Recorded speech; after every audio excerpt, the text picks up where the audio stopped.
Hello students, कैसे हो आप सब? बेटर। तो आज हम एक प्रैक्टिकल क्वेश्चन करेंगे और प्रॉब्लम क्या रहेगी हमारी, when a bill is endorsed more than once and is dishonoured. तो प्रॉब्लम क्या क्रिएट हो गई कि जो इंडोर्समेंट है वो मोर देन वंस, इसका मतलब अभी तक हमने किया कि जैसे मान लो एक्स है, एक्स ने जेड को इंडोर्स किया था, अब जेड ने किसी और को इंडोर्स कर दिया और फिर वो बिल हो गया है डिसऑनर्ड। ठीक है, तो इंडोर्समेंट हुआ है मोर देन वंस और बिल इज डिसऑनर्ड। तो देखते हैं इससे रिलेटेड प्रॉब्लम है, हम कर रहे हैं इलस्ट्रेशन नंबर 28 स्टेटमेंट, आप यहां से देख सकते हैं। तो देखिए, चलिए करते हैं स्टार्ट। यहाँ पे ए और बी पार्टी आ गई है, अब तक हम एक्स और वाई कर रहे थे। तो जो भी क्वेश्चन में आपको मिले आपको उन्हीं का नाम लिखना है। तो यहाँ पे देखिए, A sold goods to B for 80,000 plus IGST 12% and draw a bill on B for 3 months who duly accepted the same. अब देखिए, इस क्वेश्चन में हमें ये नहीं दे रखा कि ए ने बिल ड्रॉ कब किया, 3 month तो दे दिया, ठीक है, लेकिन जिस दिन ड्यू किया है, जिस दिन ड्रॉ किया है वो डेट नहीं दे रखी, तो मेच्योरिटी डेट हम नहीं निकाल पाएंगे। भले ही 3 month दिया हुआ है, हमें ये नहीं पता कि बिल ड्रॉ कब हुआ है। तो अब हम करते हैं कि यहाँ पे 12% IGST है हमारा, तो 12% IGST का हम क्या करेंगे,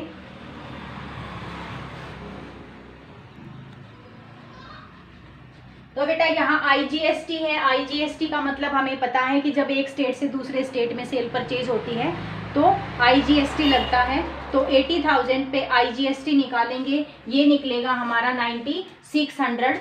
तो एक ही पुस्तकों में एंट्री करनी है, पहले हम अपना जर्नल बना लेते हैं।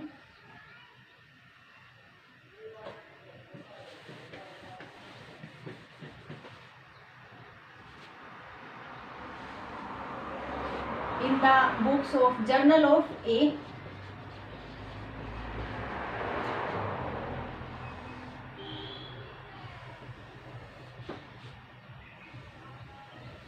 डेट भले ही ना दे रखी हो लेकिन डेट का कॉलम आपको लिखना है। यहाँ पे हम सीरीज नंबर लिख सकते हैं, नंबर 1, नंबर 2, नंबर 3। इसके साथ साथ हम बनाएंगे यहाँ पे in the books of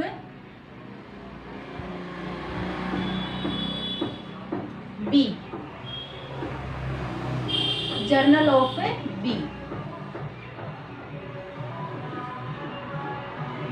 B यहाँ ड्रॉवी है, ड्रॉवी की पुस्तकों में ज्यादा एंट्री नहीं होती, वही 3 या 4 एंट्री होगी बस, इससे ज्यादा यहाँ नहीं होगी।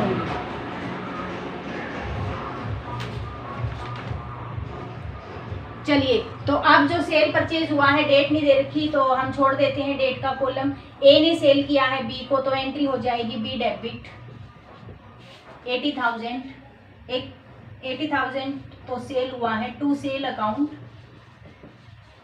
To output IGST।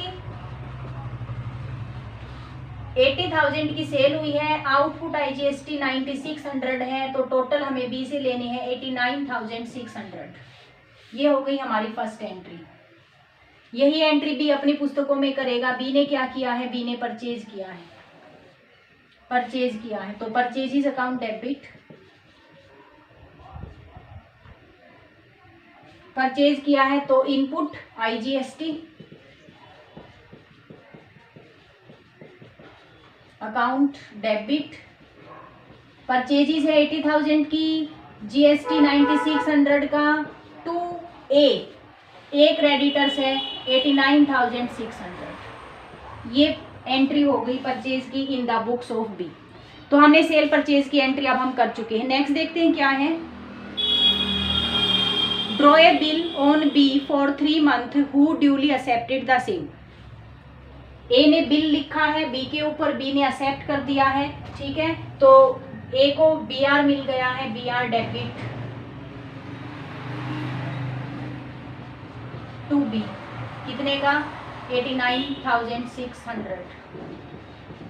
ये एंट्री इसकी पुस्तकों में भी होगी। ए डेबिट टू BP, एक्सेप्टेंस दे दी इसने अपनी 89,600, एक्सेप्टेंस इज गिवन।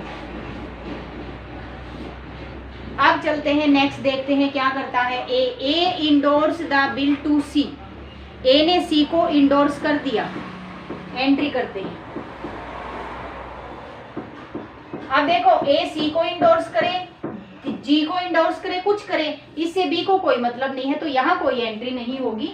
ए ने इंडोर्स किया है बी आर को सी को, तो सी डेबिट द रिसीवर, और क्या जा रहा है हमारी संस्था से B R to B R. C को इंडोर्स कर दिया है, बी आर सी के पास पहुंच गया है। अब नेक्स्ट एंट्री है हमारी, C endorse it to his creditor D. अब सी ने क्या किया, सी ने भी अपने पास नहीं रखा बिल, सी ने क्या किया, डी को इंडोर्स कर दिया। तो अब सी की पुस्तकें और तैयार करते हैं। यहां तक आ जाएगा हमारा बी का, एक एंट्री और आएगी, ठीक है, ये बी का कंप्लीट हो गया। अब हम करते हैं जर्नल ऑफ सी, जो कि इंडोर्स सी है।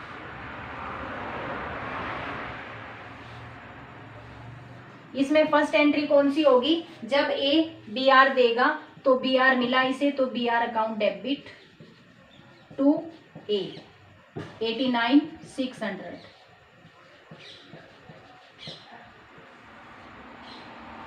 अब सी ने क्या किया, अपने बी आर को डी को दे दिया, तो सी अपनी पुस्तकों में क्या एंट्री करेगा, डी को दिया है डेबिट द रिसीवर, क्या दिया है B R to B R what goes out, credit करो, क्रेडिट व्हाट गोज आउट, दे दिया डी को। अब हमारी पुस्तकों में डी भी आ गया है, ठीक है। डी का अगर हम जर्नल तैयार करें,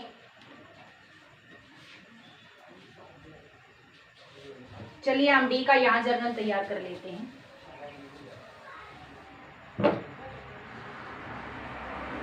यहां जर्नल ऑफ डी,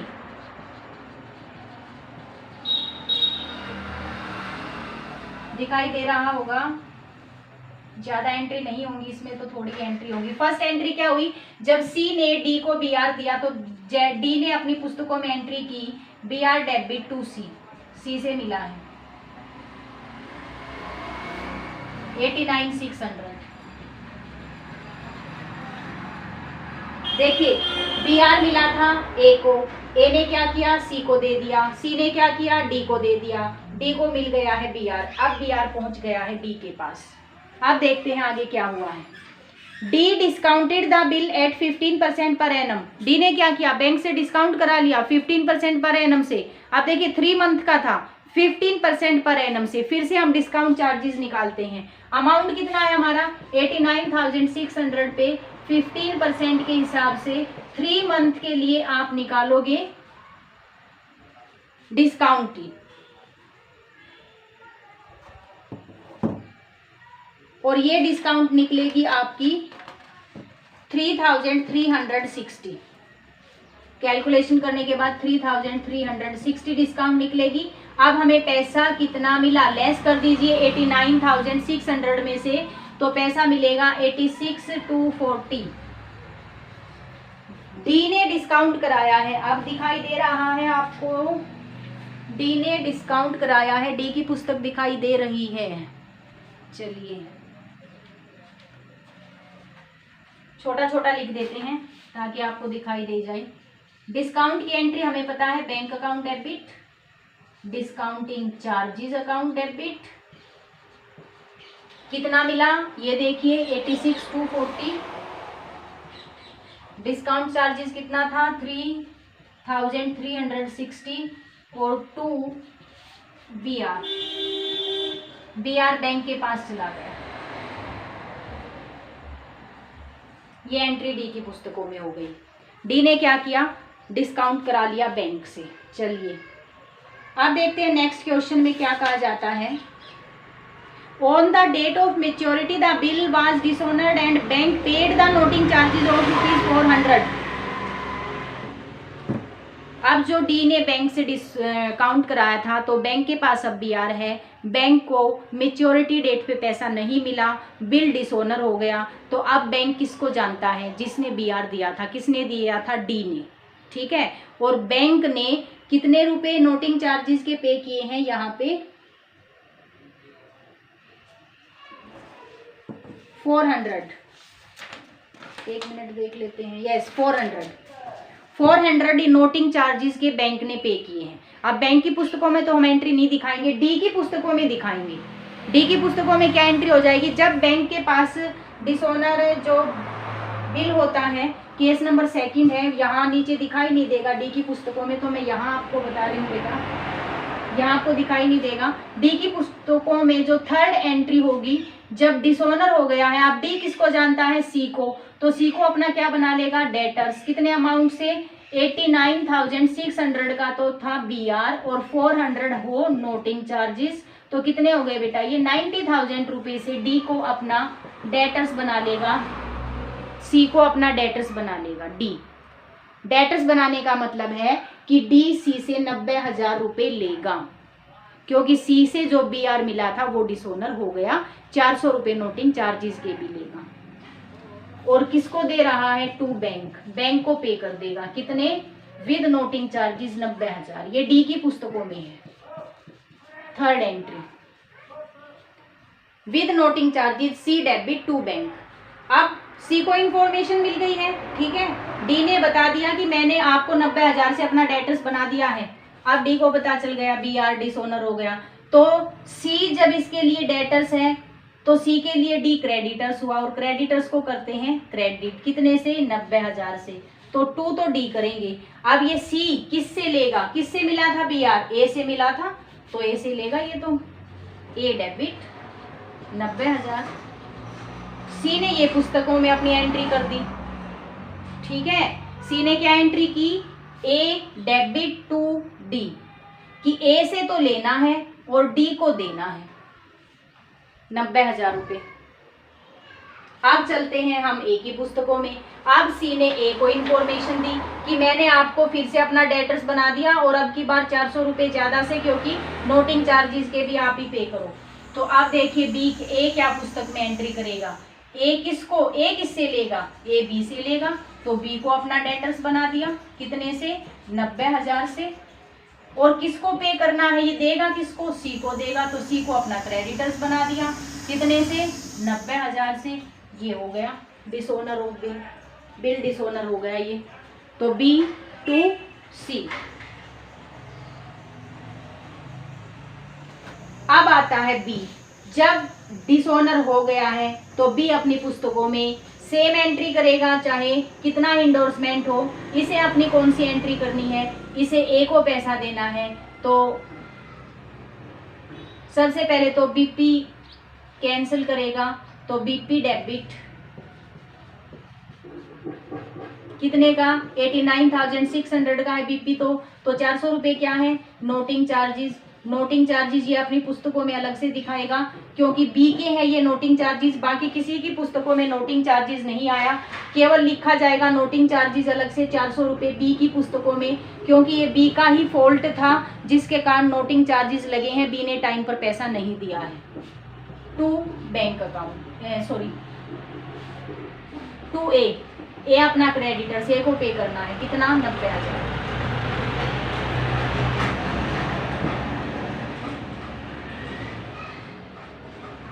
ये थी बेटा हमारा A B C D. Case क्या था? जब इंडोर्समेंट एक से ज्यादा को हुई, ए ने इंडोर्स किया सी को, सी ने इंडोर्स किया डी को, और डी ने बैंक से डिस्काउंट करा लिया और वो बिल हो गया हमारा डिसोनर। वही एंट्री है, कोई नई एंट्री यहाँ पे भी नहीं आई। ठीक है, सिर्फ थोड़ा सा प्रोसेस ज्यादा बढ़ा दिया कि इंडोर्समेंट एक से ज्यादा व्यक्तियों को कर दी गई।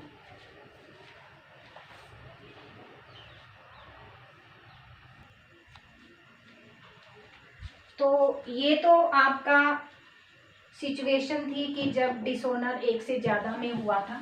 तो यहाँ पे हमारा जो न्यूमेरिकल पार्ट है वो कंप्लीट हो जाता है। अच्छा, एक कई बार जो ड्रॉवर होता है वो एक से ज़्यादा बिल बना के रख देता है। देखिए कई बार सिचुएशन क्या होती है, जैसे मान लो यहाँ पे ए ड्रोवर है, ए ड्रोवर है और जो बी है वो ड्रो बी है, ठीक है। अब बी ने 1 लाख रुपए का परचेज किया है 1 लाख रुपए का। अब बी कहता है कि 1 लाख रुपए में से मैं 50,000 तो 1 महीने बाद दे दूंगा, लेकिन बाकी 50,000 रुपए तो मैं 3 महीने बाद ही दे पाऊंगा, ठीक है। अब बी ने क्या कहा कि हाफ जो अमाउंट है वो मैं 1 महीने बाद दे सकता हूँ, लेकिन जो बैलेंस अमाउंट है वो मैं 3 महीने बाद ही दे पाऊंगा। अब ये बताइए क्या एक BR रखा जा सकता है? अब क्योंकि टाइम तो अलग अलग है, तो अब एक BR तो रखेगा नहीं। अब ए क्या करेगा, ए बोलेगा ठीक है मैं आपके ऊपर 2 BR बना देता हूँ, ठीक है। एक जो फर्स्ट BR है उसका टाइम 1 मंथ लिख लेते हैं जो कि 50,000 रुपए का होगा, और जो सेकंड BR है इसका मतलब 2 BR ड्रॉ कर दिए हैं जो 3 मंथ का है। ए ने क्या किया कि जो सेल परचेज हुई थी उसके लिए 2 बिल तैयार कर दिए, एक 1 महीने का, एक 3 महीने का। 2 से भी ज्यादा हो सकते हैं, 3 भी हो सकते हैं, 4 भी हो सकते हैं, एंट्री वही रहेंगी, ठीक है। अब देखिए क्या एंट्री होगी ड्रॉवर की पुस्तकों में, BR फर्स्ट अकाउंट डेबिट 50,000 का, दूसरा भी मिल गया BR सेकंड डेबिट कितने का, 50,000 का, किससे मिला, टू बी 1 लाख। ये एंट्री हो जाएगी ड्रॉवर की पुस्तकों में जब एक से ज्यादा BR ड्रॉ किया जाए। अब टाइम अलग अलग है, जब फर्स्ट का टाइम आएगा तो bank account debit to BR first, जब सेकंड का आएगा bank account debit to BR second. इसका मतलब फर्स्ट और सेकंड लिख के हम इन दोनों बिल में डिफरेंस कर देंगे। इसी तरह बी अपनी पुस्तकों में क्या एंट्री करेगा, बी अपनी पुस्तकों में एंट्री करेगा A debit to BP first to BP second. जरूरी नहीं अमाउंट भी सेम हो सकता है 50,000 की बजाय 40,000 60,000 का बना दिया जाए। तो इसका मतलब एक से ज्यादा बिल ड्रॉ किया जा सकता है, एंट्री वही रहेंगी, पजल होने की आवश्यकता नहीं है।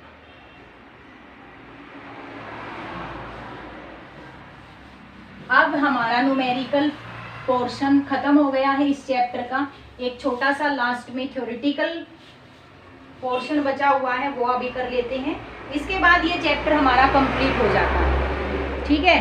तो अकोमोडेशन बिल है हमारा एक थ्योरेटिकल। अब इससे रिलेटेड न्यूमेरिकल आपकी सिलेबस में हटा दिए हैं, ठीक है, पिछले साल भी नहीं थे। तो सबसे पहले हम करेंगे कि जो हमारा बिल होता है, बिल ऑफ एक्सचेंज में भी 2 टाइप्स, बिल्स जो होते हैं वो 2 टाइप्स के हो सकते हैं, मे बी 2 टाइप्स। कौन कौन से, फर्स्ट होता है, हो सकता है आपका ट्रेड बिल। अब तक जितने भी हमने न्यूमेरिकल किए हैं वो ट्रेड बिल के किए हैं। दूसरा क्या होता है हमारा, अकोमोडेशन बिल। अब तक जितने भी हमने क्वेश्चन किए हैं वो ट्रेड बिल के होते हैं। ट्रेड बिल क्या होता है कि when a bill is accepted to settle a trade डेब्ट।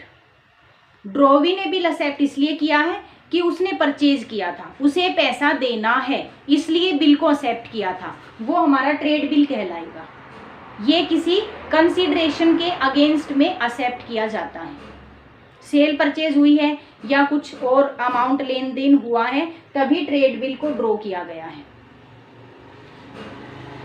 दूसरा जो मेन है, इसका तो हम पूरा न्यूमेरिकल पार्ट भी कर चुके हैं, सारी चीजें सेल परचेज हम कर चुके हैं। मेन जो टॉपिक है वो है हमारा अकोमोडेशन बिल। अकोमोडेशन बिल में यहाँ पे बिल तो एक्सेप्ट किया जाता है ड्रॉवी के द्वारा विदाउट कंसीडरेशन, कोई पैसा नहीं देना ड्रॉवी को, फिर भी वो बिल एक्सेप्ट कर रहा है। अकोमोडेशन में कोई सेल परचेज नहीं हुई, कोई भी कंसीडरेशन नहीं है, ये इस तरह के जो बिल है वो हमारे अकोमोडेशन बिल कहलाते हैं। इनका दूसरा नाम, इनको हम किस किस नाम से बोल सकते हैं, काइट के नाम से बोल सकते हैं, याद रखेंगे आप, ठीक है, या फिर हम इसे विंड मिल के नाम से बोल सकते हैं। 3 नाम है इनके, अकोमोडेशन बिल, और काइट और विंडमिल। कोई कंसिडरेशन नहीं, एक्स ने वाई को कोई सेल परचेज किया नहीं है। अब यहाँ पे ए एक पर्सन है, ठीक है, इसका जो फ्रेंड है वो है बी। ए को पैसे की जरूरत है, नीड मनी, ए को पैसे की जरूरत है। ए बी के पास जाता है और बी से कहता है कि मुझे 50,000 रुपए की आवश्यकता है, 50,000, और बी से कहता है कि आप मुझे 50,000 रुपीज दे दीजिए। अब बी क्योंकि उसका फ्रेंड है और बी भी चाहता है कि वो ए की हेल्प करे, लेकिन बी के पास भी मनी है ही नहीं, बी के पास मनी नहीं है। वो चाहता तो था कि वो ए को उधार दे, वो उसका फ्रेंड था, हेल्प तो करना चाहता था, लेकिन बी के पास पैसा है ही नहीं। तो बी आप कहाँ से ए की हेल्प कर सकता है? एक ऑप्शन है कि बी बिना पैसे के भी ए की हेल्प कर सकता है, और वो है हमारा अकोमोडेशन बिल, ठीक है। अब बी कहेगा कि आपको पैसे की जरूरत है, आप ये करो कि एक बिल ड्रॉ कर दीजिए मेरे ऊपर, एक बिल ड्रॉ कर दीजिए, ठीक है। बी ने क्या ऑप्शन दिया ए को कि मेरे पास पैसे तो नहीं है, फिर भी मैं आपकी हेल्प करूंगा, आप एक काम कीजिए, मेरे ऊपर एक बिल ड्रॉ कर दीजिए, मैं उसे एक्सेप्ट कर लूंगा। ए ने क्या किया, एक बिल ड्रॉ कर दिया, ठीक है, 55,000 का, और एक्सेप्ट के लिए भेज दिया बी के पास। बी ने क्या किया, अपनी एक्सेप्टेंस दे दी, और ये बन गया बी आर, और बी आर मिल गया किसको, ए को। अब बी ने कहा ए को कि भाई आपको बी आर मिल गया है, जाके बैंक से डिस्काउंट करा लो, बैंक से पैसे मिल जाएंगे बी आर के बदले, ठीक है। अब ए खुश हो गया, ए को तो पैसा मिल रहा है। ए क्या करेगा, बैंक के पास जाएगा, बैंक अकाउंट डेबिट, बैंक कुछ डिस्काउंट काट लेगा, डिस्काउंटिंग चार्जेस डेबिट, और टू बी आर को अपने पास रख लेगा, ठीक है। ये तो हमने किया ही था कि बी आर को हम बैंक से डिस्काउंट करा सकते हैं, तो अब ए अपने बी आर को बैंक से डिस्काउंट करा सकता है।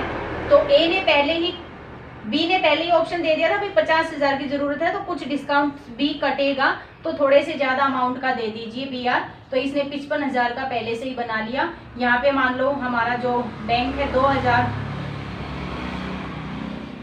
डिस्काउंट चार्जेस काट लेगा, ए को मिल गया 53,000, और ए की जो नीड थी वो हो गई पूरी।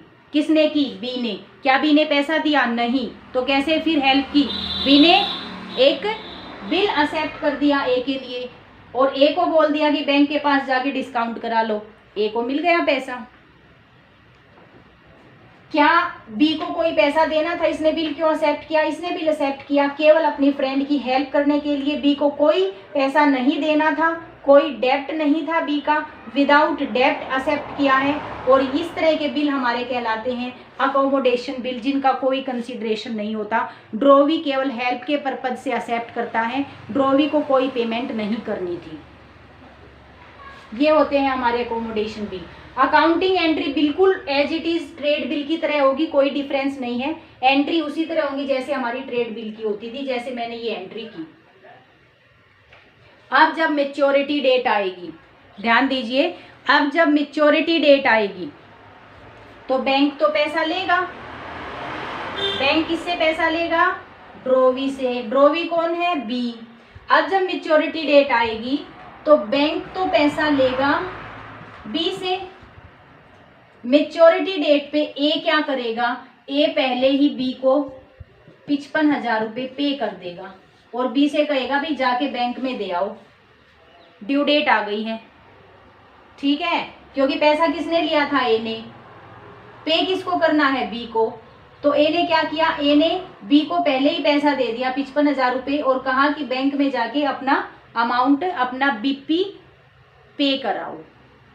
तो ड्यू डेट पे जो ड्रॉवर है वो बी को पैसे दे देगा, बी बैंक को पैसे दे देगा, और ये हो गई दोनों की जो ए की जो नीड थी वो कंप्लीट। तो ये है हमारा अकोमोडेशन बिल जो विदाउट कंसीडरेशन लिया जाता है। नेक्स्ट आपका ट्रेड बिल और अकोमोडेशन बिल में डिफरेंस है, तो ये आप लोग कर लेना, दोनों हम डिटेल में कर चुके हैं। ये विदाउट कंसीडरेशन होता है, ये विद कंसीडरेशन होता है। इसमें डेब्ट के अगेंस्ट बीपी को एक्सेप्ट किया जाता है, इसमें विदाउट डेब्ट बीपी को एक्सेप्ट किया जाता है। अकाउंटिंग ट्रीटमेंट मैंने बता दिया है, दोनों का सेम रहता है।